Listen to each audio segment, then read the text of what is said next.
तो कहाँ मीठी है। सच्चाई तो यही है कि हम सब जलेबी की तरह हैं। जब तक जलेबी कढ़ाई से निकलकर चाशनी में नहीं जाए तो मिठास कहाँ आती है, खाने लायक कहाँ है वो। जलेबी को मीठी चाशनी में जब तक ना डालो स्वाद नहीं बनता। शरीर ये जिंदगी जलेबी की तरह है और प्रेम भक्ति तो चाशनी है। जब तक ये उसमें सराबोर नहीं हो जाता तब तक ये जीवन अधूरा अधूरा अधूरा है।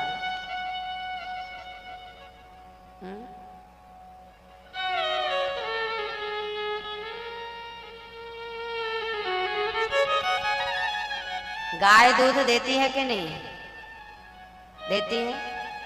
तो जाओ बर्तन लेके दे दो गौ माता दूध।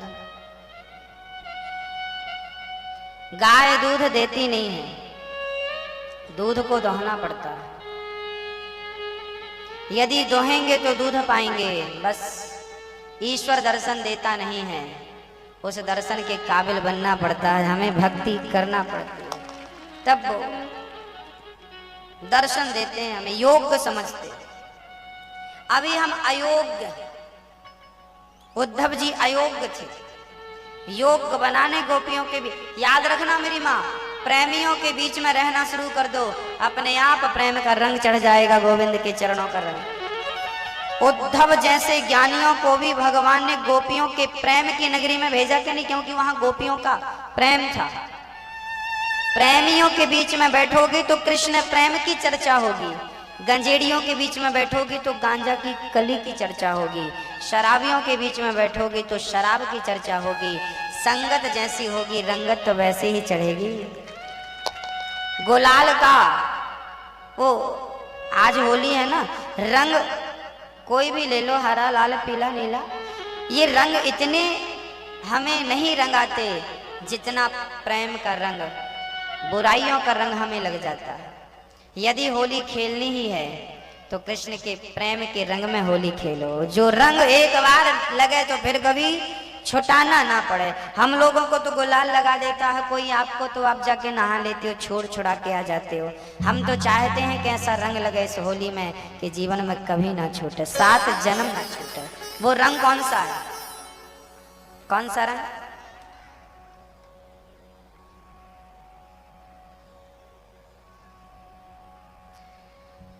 धोबिया धोए चाहे सारी उमरिया, श्याम पिया मोरी रंग दे चुनरिया। हे कन्हैया मेरी चुनरी प्रेम के रंग में रंग दो। अब इसको रंगने के बाद धोबिया चाहे सारी उम्र धोता रहे, पर यह प्रेम का रंग नहीं छूटना चाहिए। बस आज होली के पावन त्योहार पर, पर्व पर मैं आपसे विनती करता हूं कि आज प्रेम का रंग जरूर लगाइए। आज के बाद कन्हैया को दिनों दिन याद करते हुए अपनी भक्ति, प्रेमा भक्ति को बढ़ाइएगा, अपने प्रेम को बढ़ाइएगा। कभी कभी भगवान को याद करके रोया भी करो, रोया करो। गोपियां रो रो के उद्धव जी को नहला देती, बैठाया पांव के नीचे कदमों पर, रो रो करके गोपियों ने नहला दिया। उद्धव जी भी रोने लगे। जब रोने लगे तब कन्हैया ने समझ लिया हो गया उद्धव का इलाज, बन गई है प्रेमी।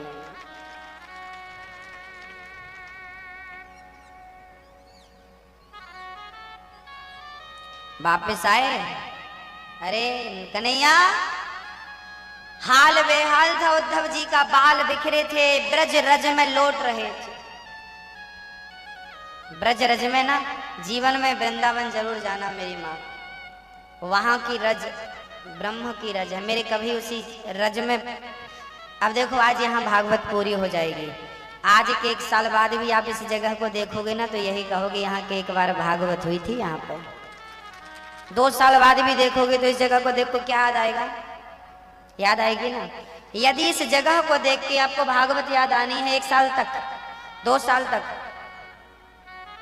3 साल तक, जब तक आपको याद रहेगी, याद आएगी ना इस जगह को देख के। यहाँ भले घर भर बन जाए पर आपको लगेगा ना कि यहाँ एक बार भागवत हुई थी।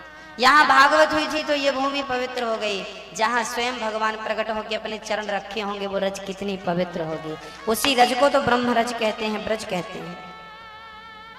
इसलिए वृंदावन में लोग आते हैं और उस रज को उठा उठा करके अपने मस्तक पे लगा। उद्धव जी ने आज स्नान कर लिया रज से,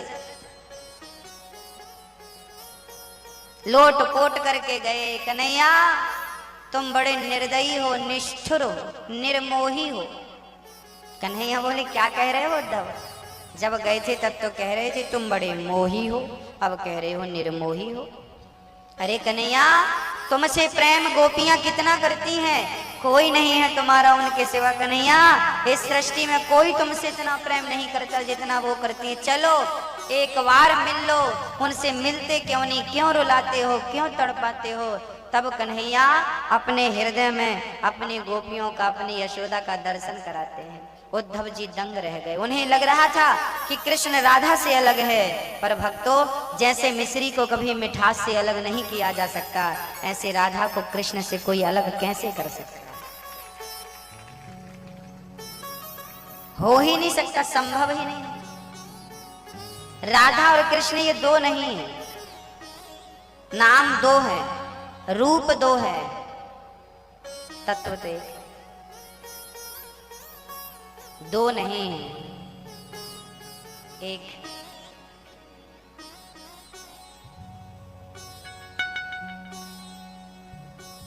भक्तों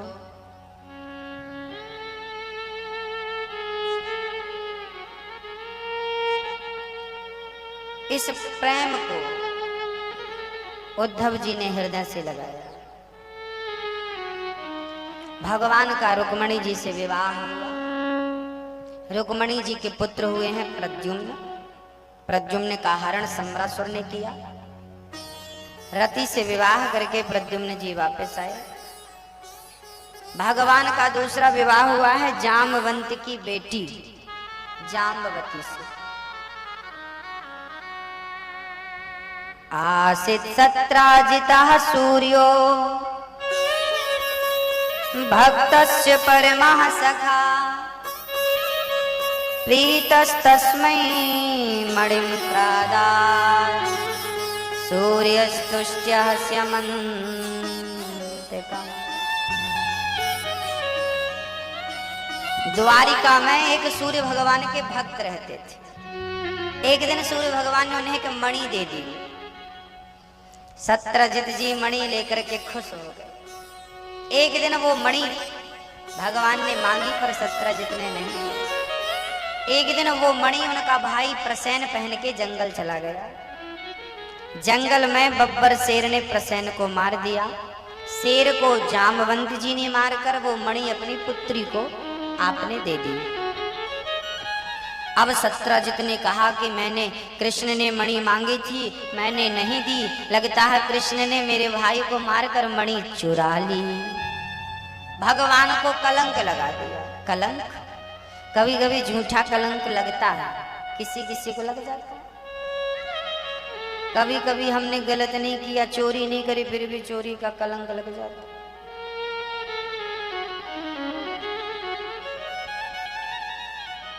क्यों लगता है? जो व्यक्ति गणेश चतुर्थी की चंद्रमा को देखता है उसे झूठा कलंक लगता है। इसलिए गणेश चतुर्थी जिस दिन गणेश जी रखे जाते हैं उस दिन की चंद्रमा को क्या मैया, ओ मैया, नहीं देखते।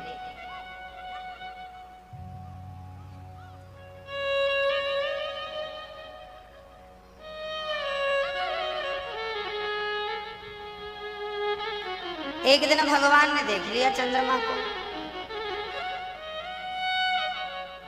कलंक लग गया कि तुमने मणि चुराई। ये बात रामचरितमानस में भी लिखी। मैया रात को सोई नहीं।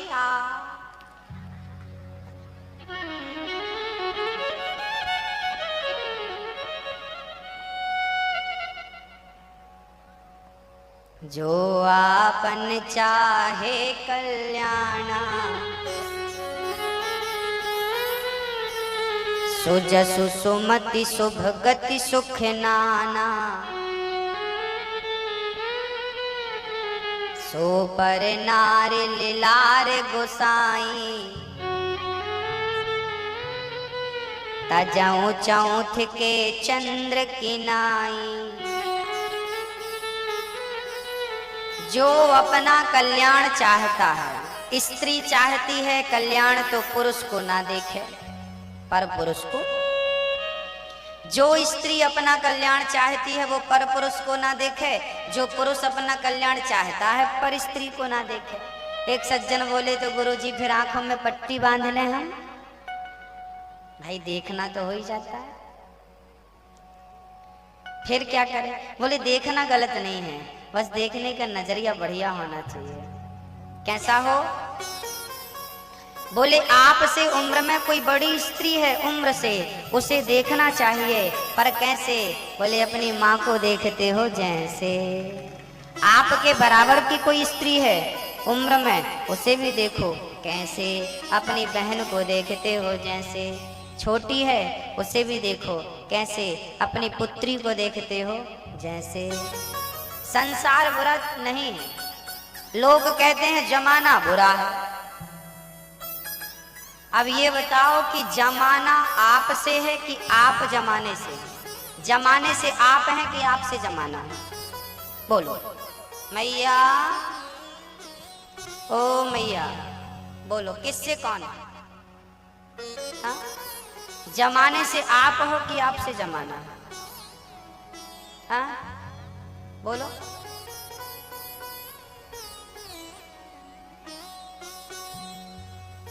बोलो मेरी माँ, हमसे। मैया आप बोलो। मैया बालों में क्या मेहंदी लगाई हो लाल लाल? सफेद तो दिख ही रहे हैं।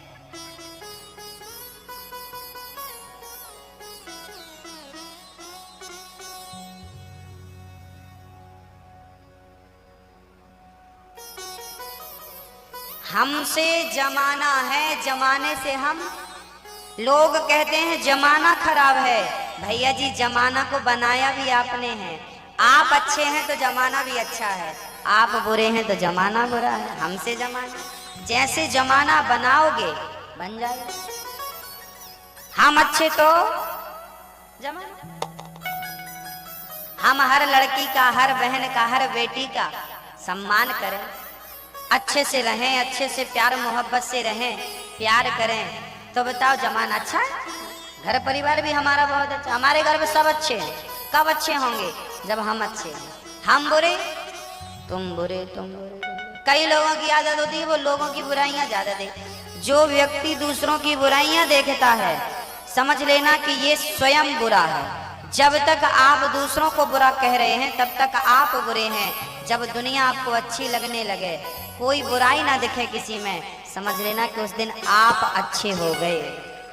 उस दिन आपकी सारी बुराइयां समाप्त हो गई, क्योंकि जो जैसा होता है उससे सामने वाला वैसा दिखता है।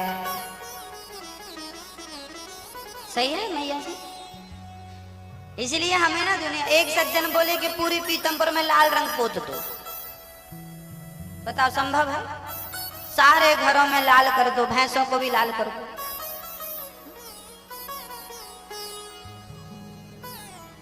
मैया के बाल भी लाल कर दो।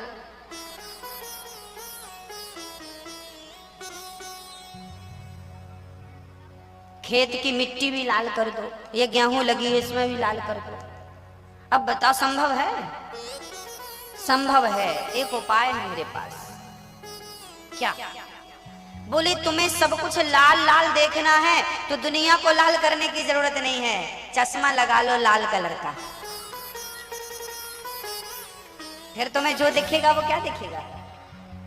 तो दुनिया बदलने के पहले अपने आंखों को बदलना होगा, अपने आप को बदलना होगा। आप बदल गए, दुनिया लाल हो गई। हरा चश्मा लगा लो, सब हरे हो गए। बस अज्ञान का चश्मा निकाल के प्रेम और भक्ति का चश्मा ही तो लगाना है। जिस दिन प्रेम का चश्मा लगा लोगे मेरी माँ, कण कण में कन्हैया नजर आने लगेगा। सर्वत्र दुनिया बदलने की बिल्कुल जरूरत है। क्या बदलने की जरूरत है? बुरा जो देखन मैं चला, आगे बोलो, बुरा न मिलिया कोई, आगे बोलो, जो दिल खोजा आपना हमसे बुरा न को। अर्थात सबसे बुरा कौन है? सबसे बुरे कौन? सबसे बुरे हम हैं। सबसे बुरे कौन? हम। बोलो सबसे बुरे, सबसे बुरे, सबसे बुरे। आप कभी मत कहना कि तुम बुरे हो, क्योंकि जब आप किसी को कह दो तुम बुरे हो तो देखो ये 3 उंगली हमारी तरफ होती हैं। ये कहती है कि मूर्ख अपने को भी तो देख, वो 1% बुरा है तो 3% बुरा हो उससे। हमें किसी की बुराई नहीं देखनी। तुम कैसे हो हमें क्या करना, हमें उचित मार्ग दिखाना है आपको। हाँ?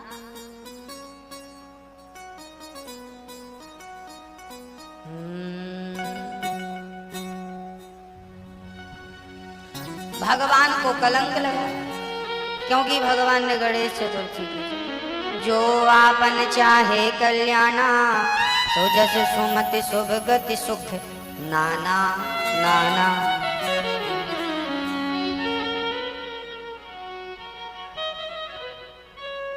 नाना किसे कहते हैं?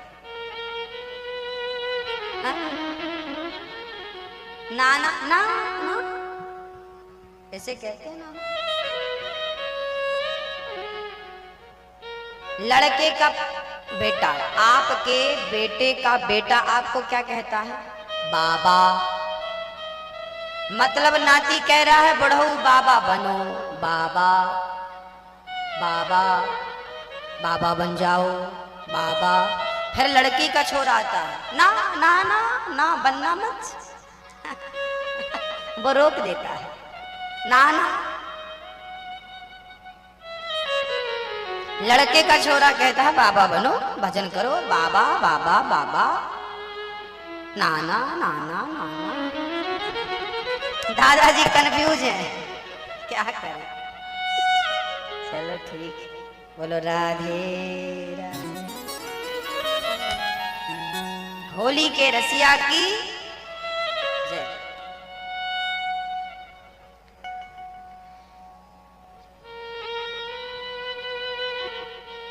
भक्तों, भगवान कृष्ण कहते हैं कि पराई नारी को नहीं देखना चाहिए। इसका अर्थ यह भी है कि हमें अपने चरित्र का ख्याल रखना चाहिए। चरित्रवान रहना क्या है कि कपड़े पे दाग लग जाएगा ना हम साफ कर लेंगे, पर चरित्र पे दाग लग जाएगा तो कोई साबुन नहीं बना ना ऐसा जो चरित्र के दाग को धुल सके। इसलिए हमारी बहनों को, हमारे भाइयों को, हमारे सारे भक्तों को, पूरे देशवासियों को चरित्र का ख्याल रखना चाहिए। अमेरिका के लोग तो कपड़ों की तरह स्त्री और पुरुष बदलते हैं। यहाँ तो आप लोग शादी की सालगिरह मनाते हैं, एक ही पत्नी के साथ 25 सालगिरह मना लेते हैं। वहां तो 25 के साथ 25वीं मनाते हैं, हर साल दूसरी। वहां 25 नहीं होती, एक चलती रहती है। फर्स्ट सालगिरह, पहली सालगिरह 25 बार हो जाती है पर पहली रहती है वो।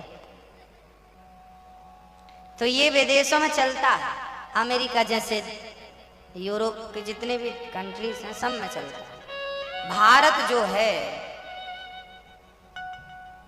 केवल भारत, मैं पाकिस्तान की बात, चाइना की बात भी नहीं करता, श्रीलंका की बात भी नहीं करता, केवल भारत की बात करता हूं। भारत ही चरित्रवानों का देश है। यहाँ एक पत्नी जिसे अपना पति मान लेती है तो उसकी विधवा होके मर जाती है, पर दूसरे पुरुष को आंख उठाकर नहीं देखती। ये कल्चर केवल भारत का,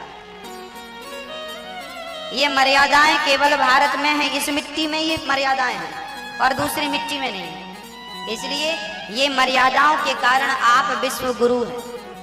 भारत को विश्व गुरु कहा जाता है। भारत दुनिया को शिक्षा देता है।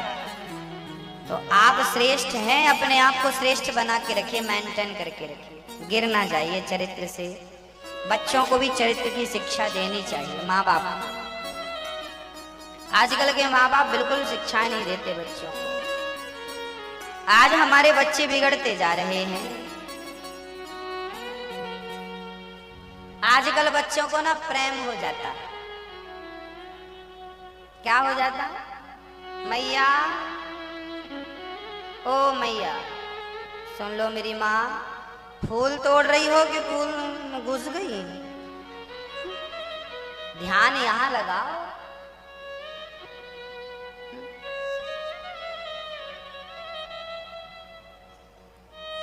चरित्रवान राम चरित्र सुनवे को रसिया, राम लखन सीता मन बसिया। पति के सिवा किसी को ना देखो, पत्नी के सिवा किसी को ना देखो। देखो तो माँ के रूप में, बहन और बेटी के रूप में देखो। स्त्री पुरुष को कैसे देखे? बोले पिता के रूप में, भाई के रूप में और पुत्र के रूप में। बड़ा है तो पिता, बराबर का है तो भाई, छोटा है तो पुत्र है आपका। देखो क्या गलत है? संसार बुरा नहीं है, बस देखने का नजरिया ही तो बुरा है। एक लड़का लड़की बात कर रहे थे, किसी ने आकर कहा चक्कर चल रहा होगा इन लोगों का। तीसरे ने कहा पगले चक्कर नहीं है, भाई बहन है, कोचिंग से अभी आए हैं। जमाना देखने का नजरिया बदल चुका है। वो किसी को भी देखेगा तो यही सोचेगा इनका गलत चल रहा है। भाई गलत क्यों चल रहा है? क्योंकि गलत वहां नहीं चल रहा है, गलत तुम्हारे दिमाग और दिल में चल रहा है, इसलिए तुम्हें गलत दिख रहा है। काश तुम्हारे अंदर सही चल रहा होता तो वहां भी सही चल रहा है। हर व्यक्ति गलत है ऐसा नहीं कह सकते आप। हर लड़का लड़की गलत होते हैं ऐसा भी नहीं कह सकते आप। गलत होते हैं, सही है, पर सब थोड़ी गलत होते हैं। इसलिए कहते हैं हमें सबको अच्छा बनाने की जरूरत नहीं है, बस अपने आप को अच्छा करने की जरूरत है। बस अपने घर के द्वार पर झाड़ू लगा लीजिए, पूरे पीतमपुर में लग गया। अब बोले पीतमपुर में 1000 घर है, अब मैं झाड़ू लगाने जाऊं तो मैं कैसे लगाऊंगा भैया? आप कैसे लगाए? और सारे लोग अपने अपने द्वार को साफ कर लें तो बताओ पूरे पीतमपुर में झाड़ू लग गई कि नहीं? एक साथ अपने आप को बदल लेने से जमाना बदलता है। अपना नजरिया, अपना दृष्टिकोण, अपनी सोचने की, विचारने की। कई लोगों को आपने देखा होगा, सामने थाली आती है, दाल चावल सब्जी रोटी, तो कई लोगों की आदत होती है कि पहले नमक उठा के दाल में डाल देते हैं। मतलब ये दुनिया के सबसे बड़े बेवकूफ लोग हैं। बताओ, अब बताओ, जो बिना टेस्ट किए, तुमने अभी दाल खाई नहीं, तुमने अभी सब्जी खाई नहीं, और खाए बिना आपने नमक डाल दिया, तो इसका अर्थ है कि आपको वो दाल में नमक डालने जैसा है। आपने बताइए, बिना हम मंजिल तक पहुंचे क्या निर्णय ले सकते हैं? यदि हम बताइए बिना दाल को चखे नमक डालने का डिसीजन सही है या गलत है? हाँ या ना जवाब, हाँ या ना? ऐसे व्यक्ति की मानसिकता से हमें क्या सीखने को मिल रहा है? गैर जिम्मेदार लोग हैं ये। कौन है ये? गैर जिम्मेदार। ये व्यक्ति अपने जीवन में डिसीजन लेने में असमर्थ है। जो व्यक्ति बिना देखे, इसका अर्थ तो यह हुआ कि आपके बारे में किसी ने कह दिया कि आप गलत हैं, हमने मान लिया। सोचो कि जज यदि बिना सोचे समझे डिसीजन ले ले तो निर्दोष को तो फांसी दे देगा और सजाए मौत देने वाले को बाइज्जत बरी कर देगा। एक पक्ष नहीं, पहले दोनों पक्ष सुनता है, फिर डिसीजन करता है। पहले दाल खा लो, कम है तो डाल लो। पहले डाल लिया और सोचो पहले से ज्यादा था और डाल लिया तो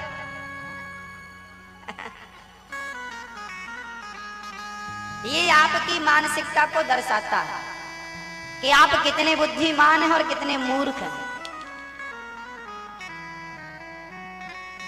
ऐसे लोग भारत में ही पाए जाते हैं और कहीं नहीं पाए जाते हैं।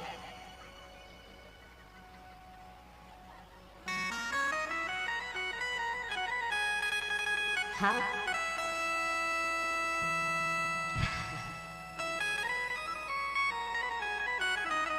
बोलो राधे राधे।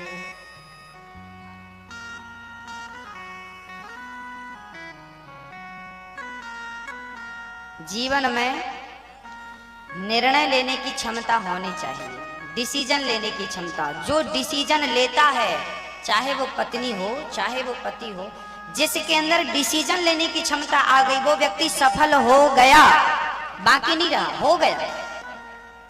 और जिसको डिसीजन लेने की अक्ल नहीं आई, सही वक्त पे सही डिसीजन होना चाहिए। और याद रखना कि हमें सफल होने के लिए भगवान जीवन में 2 या 3 मौके देता है। कभी कभी तो 2 ही मिलते हैं पूरी जिंदगी में सफल होने के लिए, और वो मौका यदि हाथ से चला गया तो भी जिंदगी तबाह हो जाती है। 2-2 रोटी के लिए फिर रोना पड़ता है। और आपने अपने समय का, अपने वक्त का सदुपयोग किया। कहते हैं कि जब वक्त था हमारे पास, तब हमारा वक्त नहीं था। जब हमारा समय था, तब हमारे पास समय नहीं था। अब हमारे पास समय है पर हमारा समय नहीं है। तो कहीं समय हाथ से सदुपयोग करना, समय को पहचानना, इससे कई गुना कीमती क्या है? क्या है? क्या है? समय। जिसने जीवन में समय को महत्व दिया है वो सफल हो गए। जिसने नोटों को महत्व दिया है वो आज असफल है। समय से ज्यादा कीमती कुछ नहीं है। समय से ज्यादा बलवान ना आप हैं ना मैं हूं। पुरुष बली नहीं होत है, समय होत बलवान। भीलन गोपी लूट लई, वही अर्जुन वही बाण। भगवान शास्त्र कहते हैं कि स्त्री को, अर्थात आप अपने चरित्र को बचाइए और अपना डिसीजन खुद लीजिए कि आपको किससे। आजकल हमारे छोटे छोटे भाई बहन को ना प्यार हो जाता है, 10वीं क्लास की छोरी को प्यार हो जाता साहब, बताने इसको भी गोल